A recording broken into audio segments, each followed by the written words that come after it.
Hello, everyone. Good morning, and welcome to today's guest speaker series session.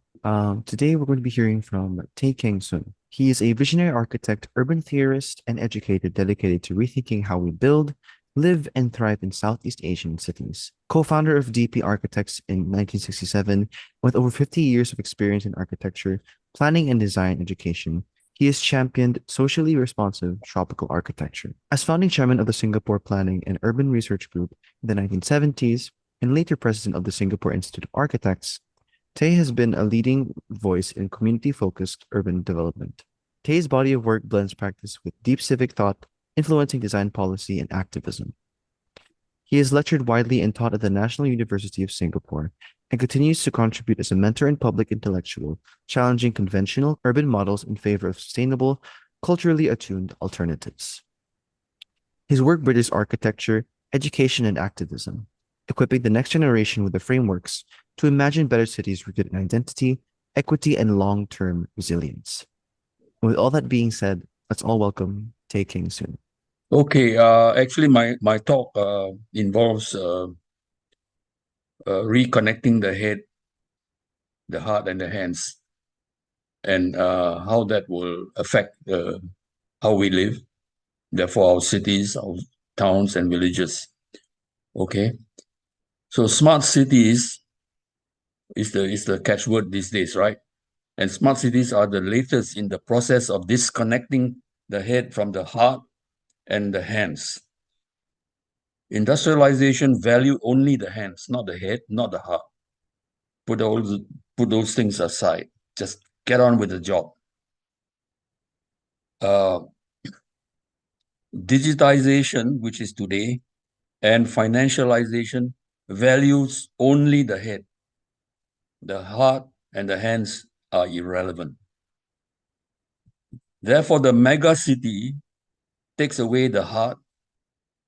Society is regulated and class structured. To love only money, amusement, and buying things. So dehumanization is the result. And therefore, for today, the most important thing is to reconnect the head, the heart, and the hands. And then the rest will follow. How to achieve this is a linear process. First is competence, right?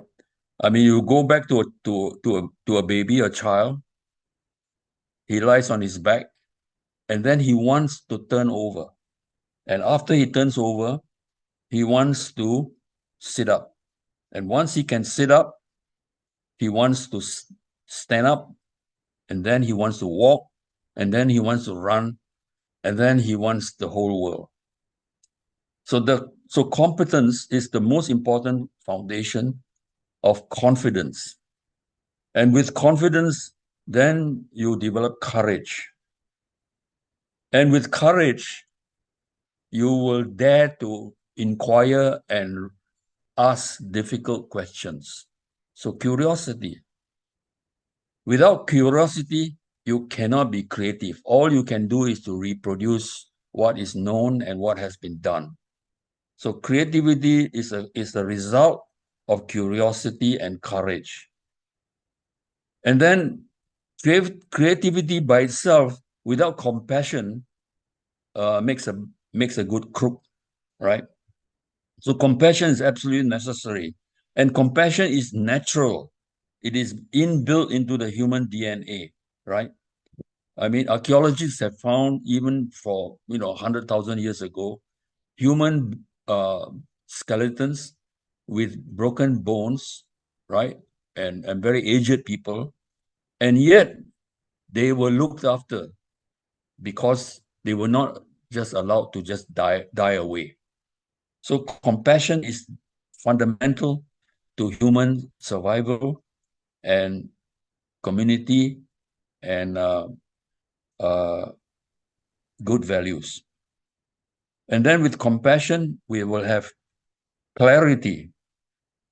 And with clarity, compassion, creativity, curiosity, and all of those things we can work collaboratively well.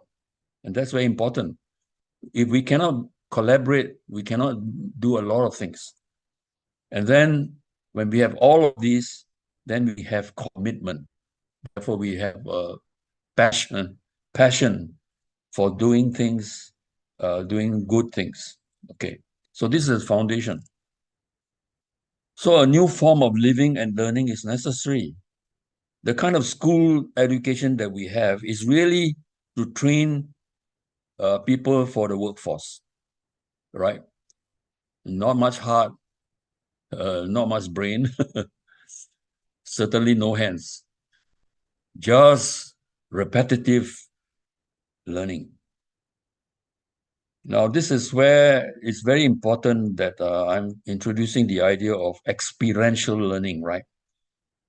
And the problem with experiential learning is that our parents today, particularly urban parents, middle class society, are overly conscious about safe environments, right? And safe environments teach exaggerated caution, lack of confidence, and therefore lack of courage. And parents need to understand that this kind of concern, over concern for safety, weakens their children, weakens children. It makes them useful to the dehumanizing economic and political order. And that is why safety becomes an instrument for political and economic control. But there is a strange paradox that's happening right now.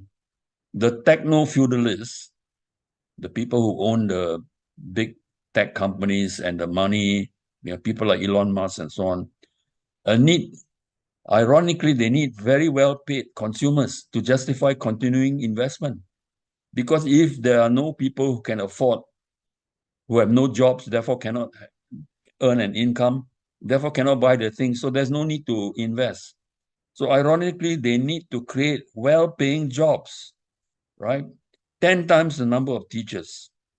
Right now, we have one teacher to 30 students, more or less. 10 times the number of teachers means one teacher to 3 students. That means home learning, home education, or mentoring, and so on. So we need many teachers.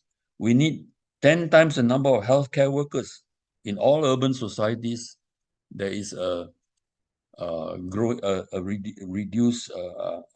there's an aging process and a reduced TFR, total fertility rate. So we need artists, we need musicians, we need mentors, we need all these what I call humanized capabilities. Now, in order to do so, we will start right at the base. We must now prepare for this, starting through experiential learning from the ground up, not just book learning from schools. So I propose this community project, which my member of parliament, Mr. Murali, in Bukit Batok in Singapore, right, agreed and has obtained funding. And I have actually had meetings with the local community to design and to build a multi-sensory playground for the whole family. Okay. So learning by playing, involving the whole family and the whole community, is super important. And the feedback I'm getting from the community is that they are a bit wary that if you have a climbing structure made out of old tree branches, will the kids get pricked by the wood fibers, or that they might trip over uh, stones and various other impediments, which are actually necessary for experiential learning, right? So we want to get rid of super safe plastic playgrounds, which is now everywhere, right? Because they do not involve the whole senses of the people who are playing. And of course, empowering of women is a very important thing, right? Uh, because societies that constrain women really cannot progress. So the future of society depends on education, which must begin in the family. And women play a huge part in this. Empowered mothers raise empowered sons and daughters. Backward and uneducated mothers restrict the growth of kids. Therefore, progress in society stagnates. Okay. And also enlightened fathers. This is my own experience. So this is my son at 2 years old, right? I was up a low tree, actually a frangipani tree, and he was at the bottom, crying and demanding that I go down and help him to climb the tree to get to my where I'm sitting. I refused, and I urged him to climb on his own, and he did. And this is a picture of him when he reached the top where I was sitting, which is only about uh, 2 meters above the ground. So me at age 30, raising my 2-year-old son, right? He then became a very enterprising business person, despite the fact that he actually got a BA in philosophy. Okay. So here at age 83, I am enabling kids to make projects out of recycled wood pellets. And the kids designed this structure, built it, and they call it a Bauhaus. Interesting. All right. It's a catch on the word, the Bauhaus, which was the design course started in Germany, on which today's architecture is almost entirely uh, derived from. So this was another project where I worked with 5-year-olds uh, to build a geodesic dome out of bamboo, right? Um, to learning how to tie and how to fix and how to work as a group, right? How to use tools. This is something which parents are terrified of, right? The kids might cut themselves. So be it. If they do cut themselves, put a plaster on and get on with the job. So this is learning by doing, right? And it's very important. Okay. Now, the other experience that I want to bring out is the bamboo school, which I did. I designed and worked with Michai Viravaida, who is a famous Thai activist in building this bamboo school, right? I want to talk a little bit about this bamboo school. Uh, First of all, Michai's aim in developing this school is to turn the poorest children in Thailand into the smartest children. And he actually succeeded. The school has no exams. Students learn by doing projects supported by teachers.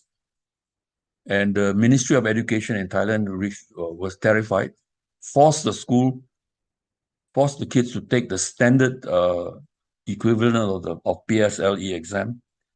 And the students who are not exam smart at all came out in the top 2% of the entire Thailand. It's incredible, right? So they not only learn things of academic and useful knowledge, the school also gave them a responsibility. For example, this is the meeting of the students on budgeting and auditing the school's expenditures. Okay, this is another meeting of students who do teacher selection and teacher evaluation. This is unheard of. This is a total power shift. So this is how students learn how to evaluate accurately, properly, and responsibly, right? So this is very important part of learning. The result of this education, which is not, the school is now about over 15 years old, 1/3 of the students are now in university and regarded by the university in the nearby university at University of Khon Kaen as the best students in the whole university. It's amazing. UNDP also paid a visit to the school, evaluated it, and regarded it as the best rural school in the world. This is amazing, right?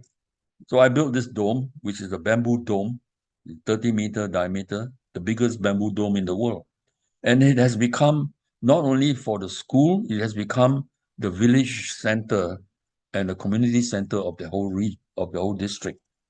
Okay, this is me and Michai, right? His aim was to turn the poorest children into the smartest children in Thailand, and he succeeded. Learning from him, I also implemented some of his project learning ideas with my students to build tree houses. Of course, you can't do it in Singapore, so we did it in Johor. So learning by doing, a special program for my architecture students, right? This is a picture of a series of tree houses linked together by elevated bridges, right? And the idea was to create a tree house village, right? And this is the beginning, building the terraces, reaching up to the houses. And my tutor is there also working with the students. So you have adults and children.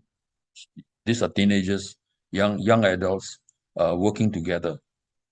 Okay, and that's me with my advanced students, right?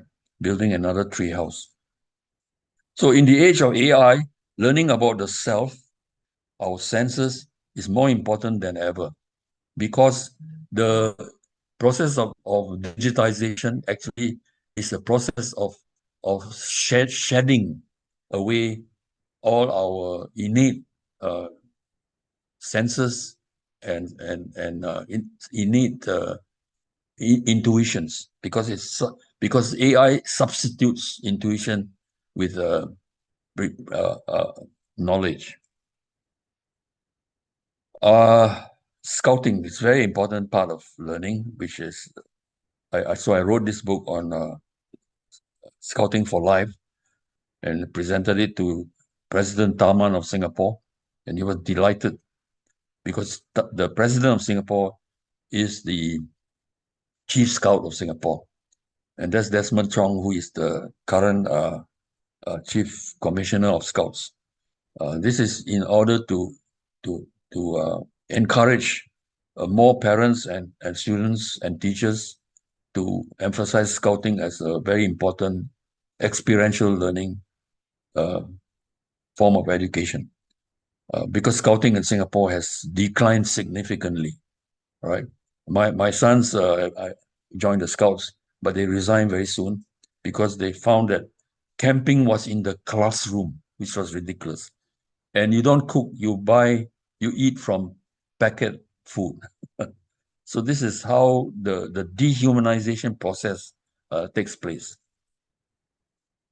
So presenting my book, Scouting for Life, to President is also Chief Scout here.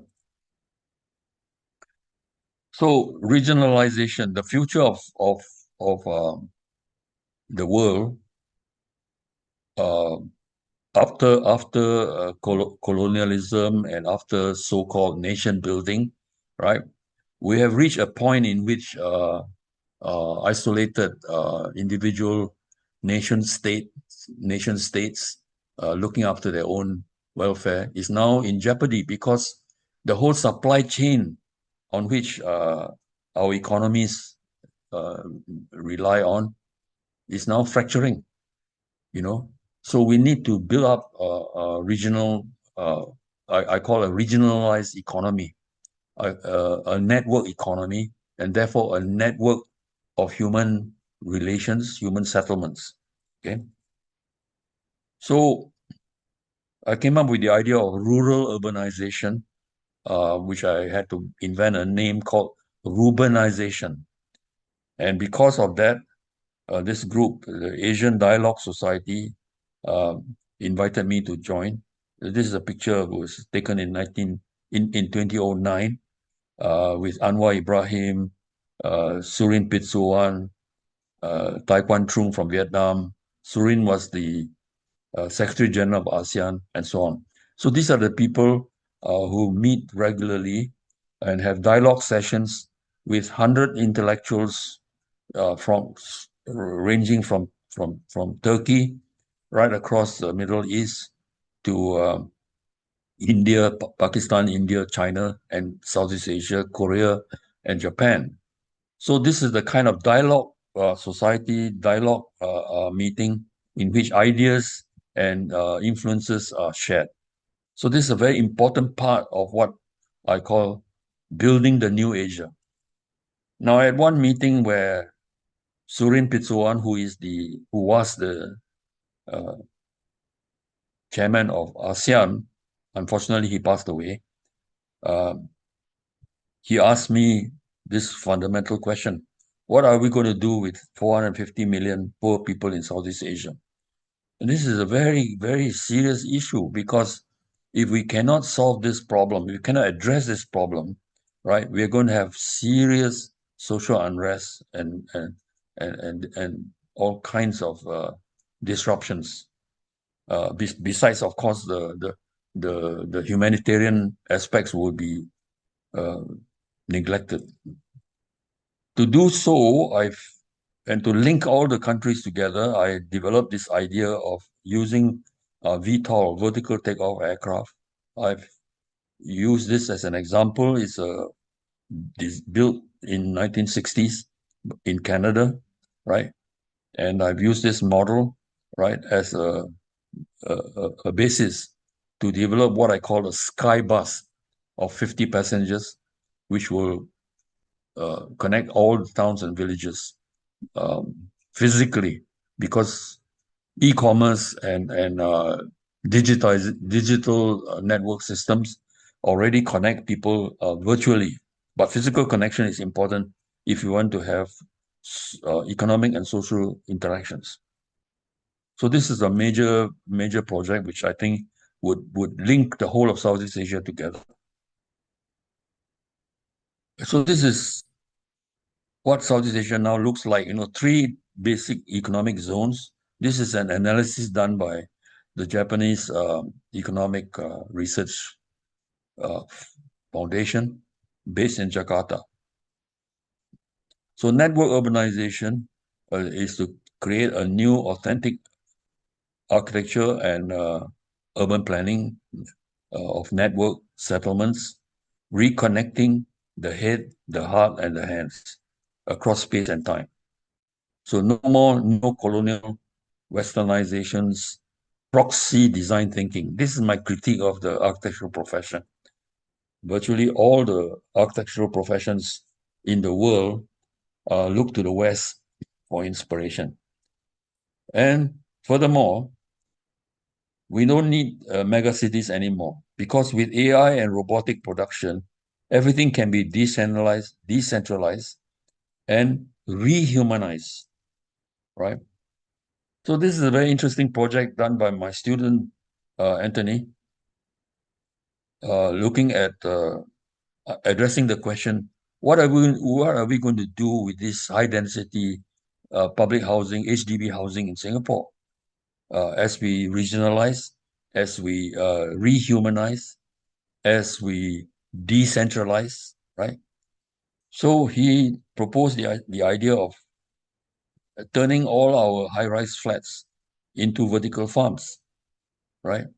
Powered by solar energy, nuclear power, particularly thorium nuclear power, not uranium nuclear power, and all the old people coming down and living on the ground in a kind of urban kampong. So this is a very dramatic counter proposal to what we understand as urban living. So we come back to the fundamental assumption that I come up with, what I call the rehumanization process. Right? We must start with competence, and then we develop confidence, and then curiosity, and with curiosity, then creativity, and then with compassion, we have clarity and collaboration, and then finally, commitment. This is rehumanization. The Western global hegemony of power and ideas is coming to an end. So I urge, take heart, don't be the West proxy. Thank you. Any questions? I'm happy to answer. To answer Yes. your question, basically, I did not have to make a decision to be an architect because since as a child, I was already building all kinds of things, right? Mhm. Uh, Building houses out of scrap wood. I built an underground house. Uh, I built a house on the tree. I so design and building was came to me very naturally, you know. So when the School of Architecture came about in Singapore, I immediately joined and never looked back. As for urban planning and regional planning, um, it took a while because architects, and I was no different, are concerned basically with individual buildings and maybe even neighborhood design, right? Or landscape design and so on. But I soon realized that the issue of human life, human living, is much bigger than that, right? It means how should human beings live in the whole landscape, and therefore thinking about urban planning. And then once I got into urban planning, I realized that oh my gosh, the current ideas about urban planning are so restricted, so limited, right? Because um, in fact, planners are basically the model, the way of thinking about planning is basically based on existing models and making variations on them, right? And of course, as I mentioned earlier, the latest is the so-called smart city, which is basically how to dominate the entire mind space with technology, and in order to make life easier and regulated and more amusing, which I think is just another form of oppression and dehumanization. Therefore, you have to think larger, right? So therefore, network urbanization, and therefore regionalization, and linking fast life with slow life. Why must we always live a fast life? We should also enjoy slow life, and at different stage of life, right? When we are young, we want fast life because we want the excitement, the bright lights of the city. But as we get older, we want to kind of distance ourselves from that to an extent, and therefore, right, even in existing big cities, maybe we should have kampongs, we should have slow life. So I think there's a scope for both fast life and slow life. Okay, does that answer you?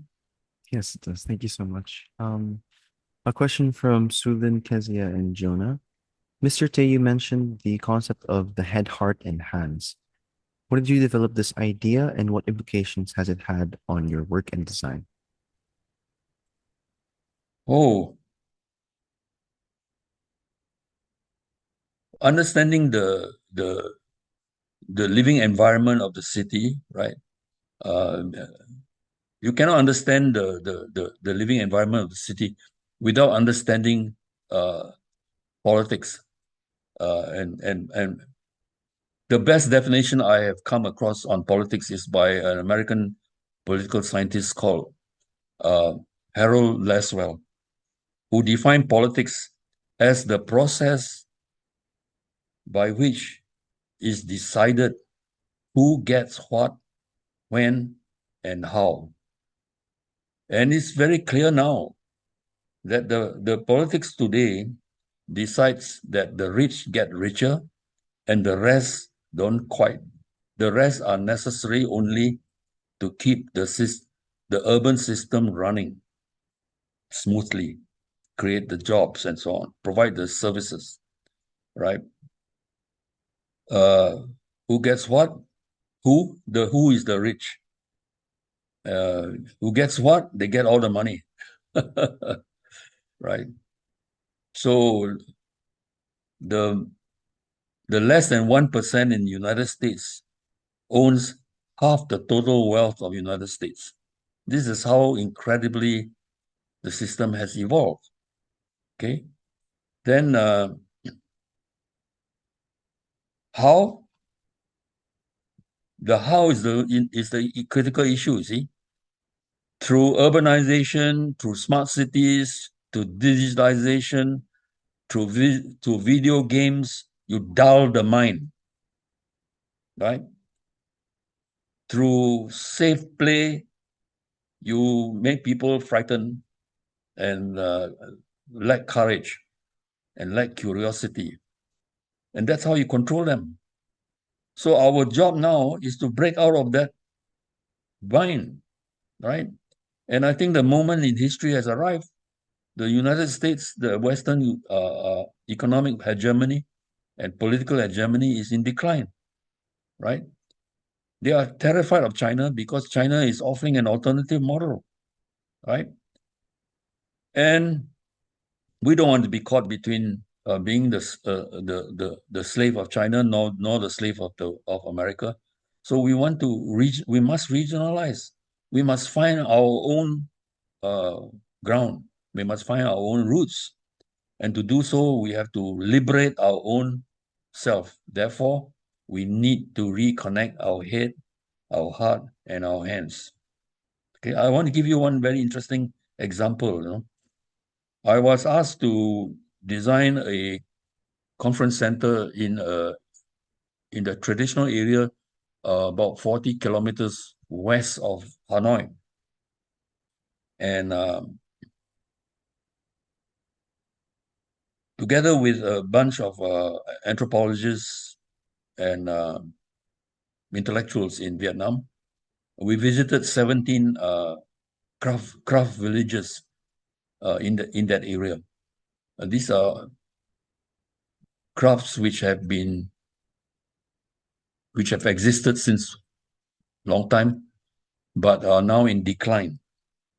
So I used the craft idea to design a modern but traditional looking craft-based convention center and craft village. And when this was shown to the Minister of Culture and Tourism, I presented it at a conference to him, and I was shocked. Tears came to his eyes. And then he said loudly to everybody, "Thank you so much, thanking me so much for saving our craftsmen who would otherwise have to languish as factory workers."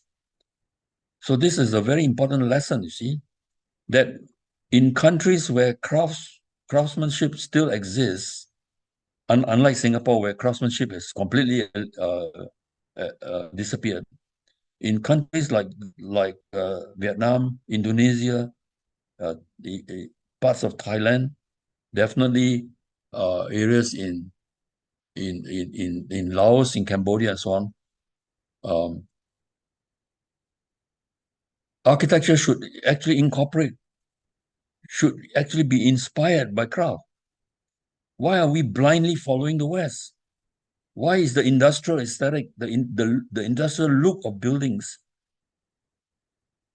what we call being modern? No, it's not being modern. Because to be modern is to relish the idea of rationality, the idea of aesthetics, and the idea of culture as autonomous. And therefore, it means that what we call modern is actually modernism, which is industrialism, which is to look like a machine. And when when I looked at the whole issue of how humans should live in cities or in urbanized environments, right? I came up with the idea that we need to think about cities as humanized environments in which craft becomes another major human activity. Because as I said earlier, the irony of the robotic industry is that unless people have well-paying jobs, they won't have the income to buy the products. So therefore, no need to invest in robots. What for? So therefore, it's a very interesting situation now. We need robotic production in order to decentralize production, right? Even though it is a dehumanizing process, but at the same time, we need to rehumanize human activity in order to create well-paying jobs, so that there is reason to advance in robotics and AI and so on. So this is the new situation we are in.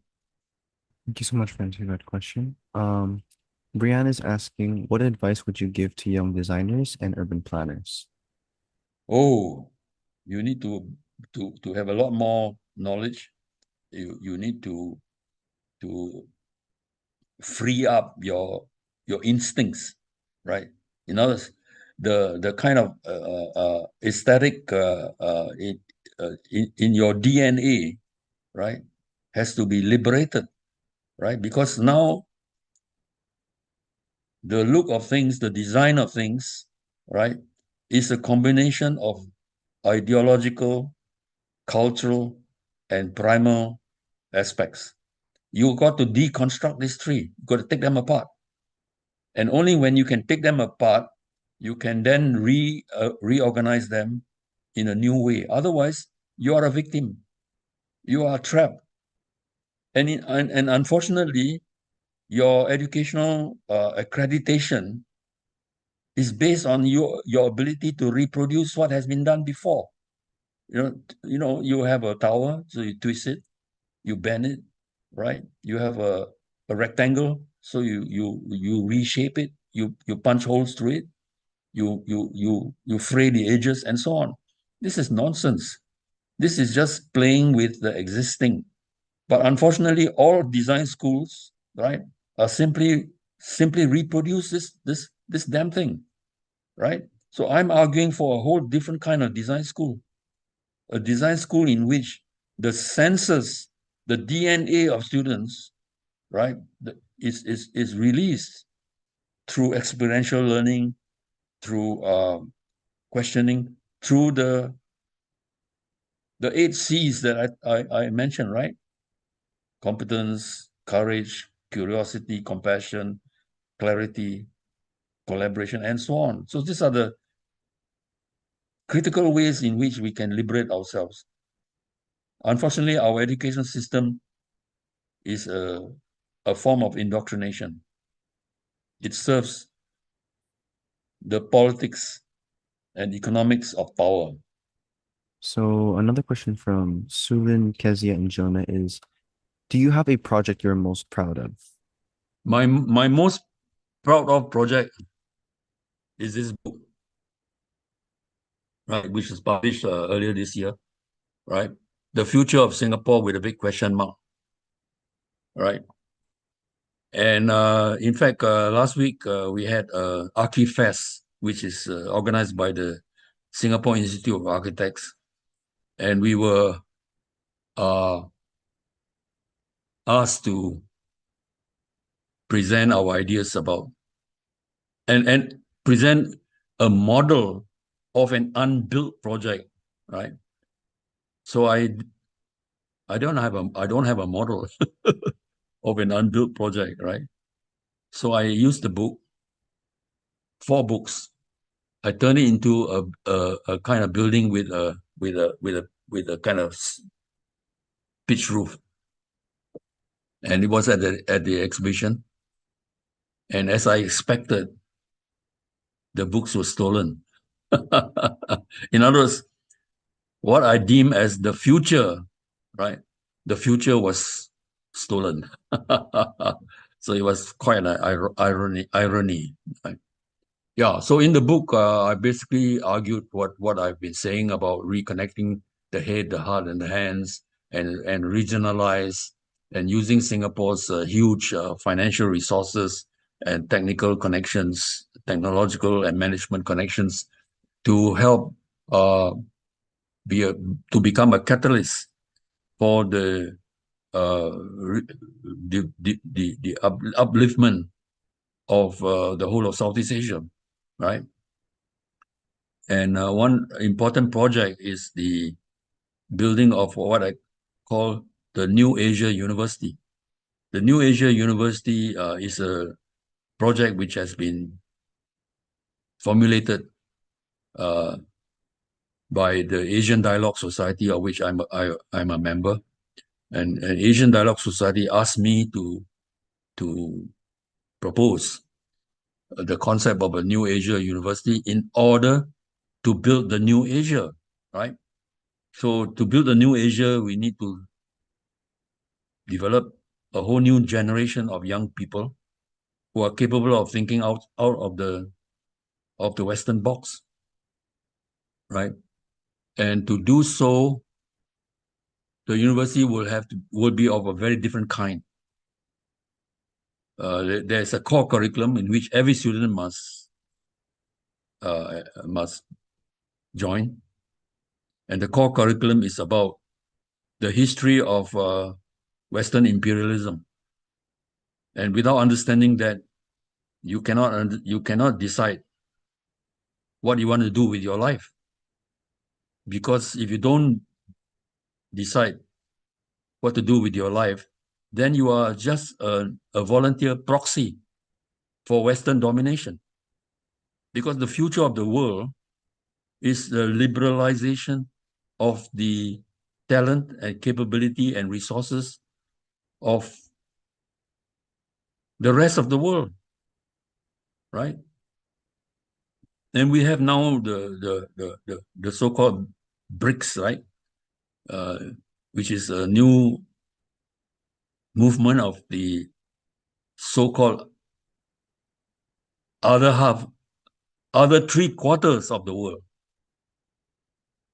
to form network economies and learning.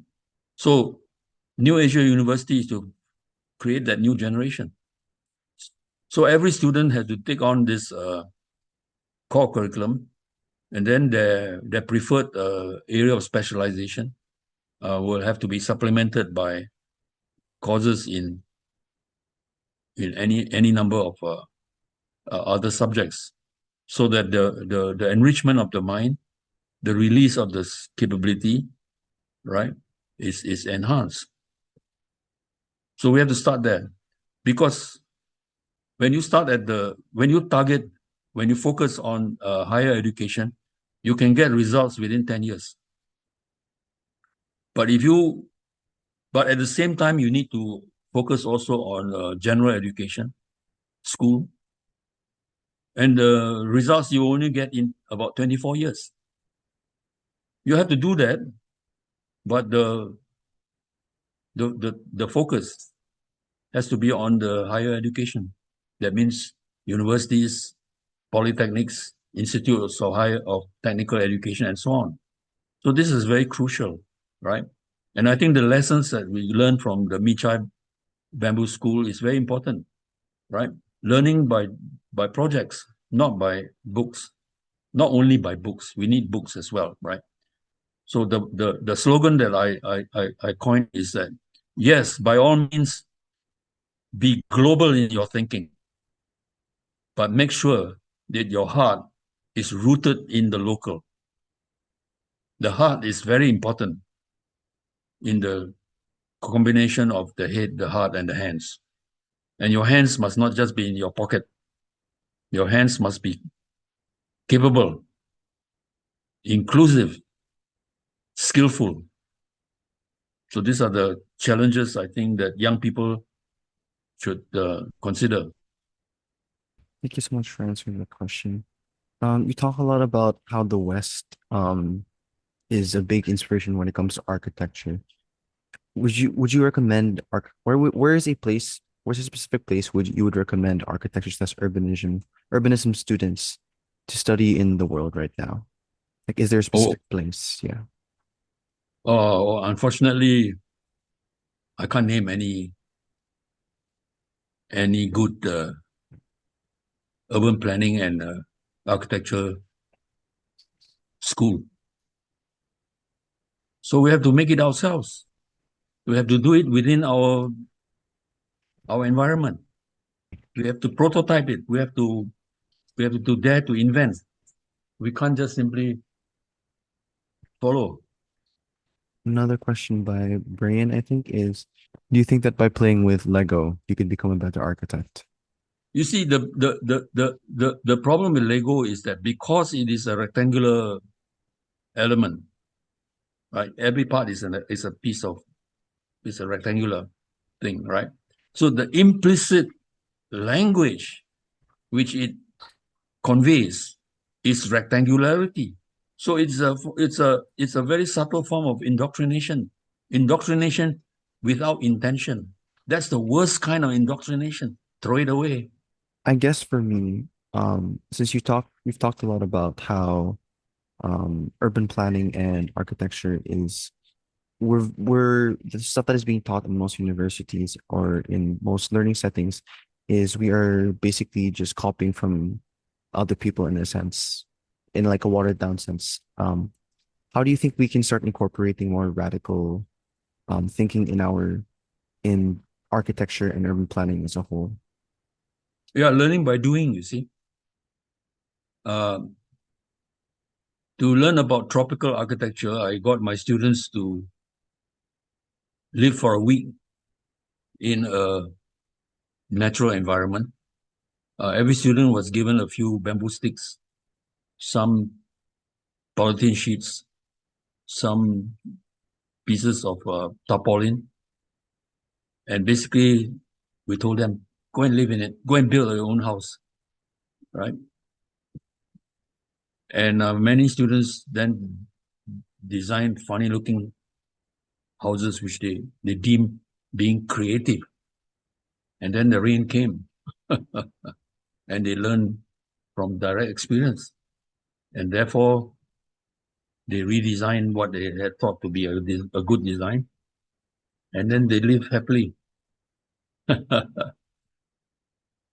So that's one way. And then the urban planning, right? You can't do urban planning without understanding politics, right? Therefore, you need to be involved in community activities.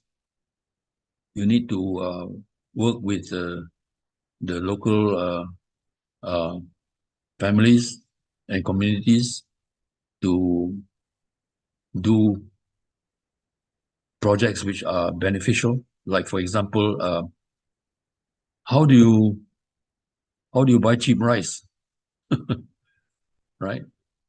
How do you form cooperatives in order to get things done the way you want it to be done, right? And then from there, you will develop ideas about what we call a stakeholder economy rather than shareholder economy, because shareholders are greedy people who are who have no compassion, who just look at the bottom line, just the profit. That's a shareholder. It doesn't care a damn for anything else except money. So stakeholder economy has to take into account the environment, uh, who are the beneficiaries, and what are the negatives that need to be addressed. So stakeholder economy is a very important part of the new kind of economy, the new kind of city, the new kind of urbanism, the new kind of architecture. It's a huge process of de-learning what we have been indoctrinated with, and then relearning from the actuality of life, and then liberating the innate sensibilities that we all have. The human DNA is incredibly rich. But so much of it has been pushed down. So we need to reopen ourselves. Thank you so much for answering my question. Another question from Susan, Kezia, and just Jonah is, when you were younger, what were some other jobs you were considering aside from architecture? Or was architecture always your dream back then? No, I was always having fun, Mhm. right? Architecture was just the natural thing for me to do, but and it was just part of the part of my wish for fun, right? So architecture was fun. Also, climbing trees, swimming across the sea, sailing, right? Rock climbing, spearfishing, diving, right? I did all these things, right? I built aeroplanes. Mhm. I was opposed to the Vietnam War. I organized a demonstration in public, and so on. So it was all fun. It's learning by playing. Yeah. So have fun. Young people, have fun. If you don't have fun, don't live. Just go and die.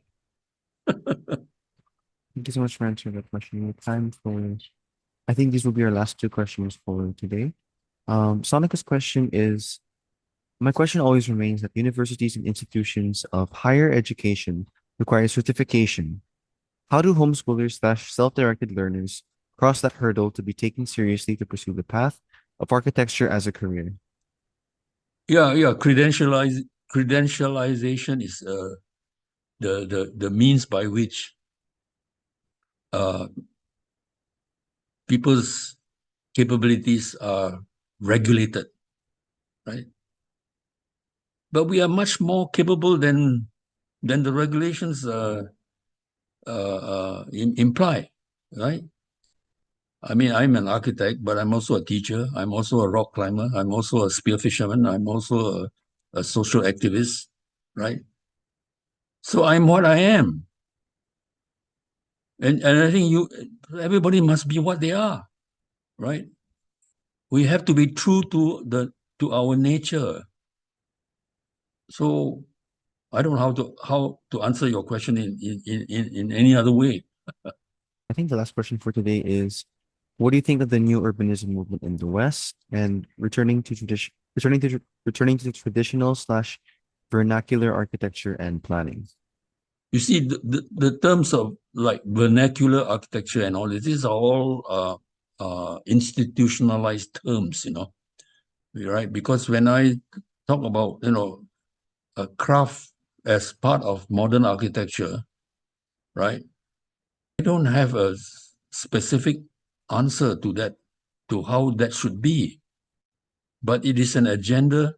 It is a question which we need to look at because then we can invent something that is true to people and place, right? And time. As for Western urbanism, quite clearly the suburban settlement has been a disaster because it has just ballooned the traffic problem because every house has to have 3 cars. And then you have the kind of mega city like Los Angeles and New York, right? And there you have the tyranny of the super rich, right? And the super poor living side by side. And America is heading for a huge disaster because as people realize the tyranny they are under, and American people are the most well-armed people in the world. Everybody in America, man, woman, and child, has got 3 guns. They're going to shoot it out for sure. It's going to happen. Once they realize what the game is, they're going to they're going to shoot it out. It's going to be a bloody disaster. Externally, the American system creates proxy wars. They don't want to die themselves. They let other people die for them. So my advice to young people and the new countries is don't be a proxy. What we have is proxy architecture that looks like the West, in order that you can't think of anything else. You're brain dead. They want you to be brain dead so that you can be a good proxy for whatever they have in mind for you. That is the situation we are in. And that's why education, enlightened education is very important. And I think we have the tools, we have the means, but we must have the will to do so. Hello everyone! Thank you so much for watching this video. Make sure to hit the like button and subscribe to the Little You YouTube channel. And make sure to follow us on all our social media accounts linked in the description. Thank you again, and we hope to see you in the next guest speaker series session.